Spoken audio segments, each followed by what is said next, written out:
এতক্ষণ কোথায় ছিলে? বন্ধুদের সাথে ছিলাম। তা আসতে তো দেরি হলো কেন? তোমার জন্য তো আসতে তো দেরি হলো।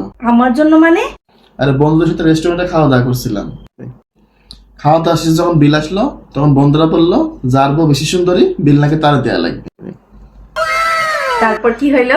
সবাই বলছে তোর বউ বেশি সুন্দরী তুই বিল দে, কিন্তু আমি বলছি আমি বিল দিতে পারবো না। তার মানে তুমি বিল দেওনি? কেন দেওনি? অন্য কেউ যদি বিল দিয়ে দেয় তাহলে তো তার বউ বেশি সুন্দরী হয়ে যাবে। আরে আমি তো 3,000 টাকা দিছি, কিন্তু ওরা ওই জায়গায় এখনো বসে আছে বাড়িতে না যায়, আর আমার কাছে তো আর টাকা নেই। কত টাকা লাগবে? 5,000 টাকা বিল হইলো, 3,000 টাকা দিছি, এখনো 2,000 টাকা লাগবে। ঠিক আছে, তাহলে তুমি 1 মিনিট দাঁড়াও, আমি আসতেছি। এই নাও 2,000 টাকা, যা দিয়ে আসো। তাহলে তো তোমার বই বেশি সুন্দরী হবে নি, তাই না? তাহলে দেরি করছো কেন? তাড়াতাড়ি যাও। যাচ্ছি, যে টাকাগুলো তোর মুখে ছুঁড়ে মারবো। ঠিক আছে। তোর ওই জায়গায় আসিস তো? আইসক্রিমের টাকা হয়ে গেছে, বস আসতেছি।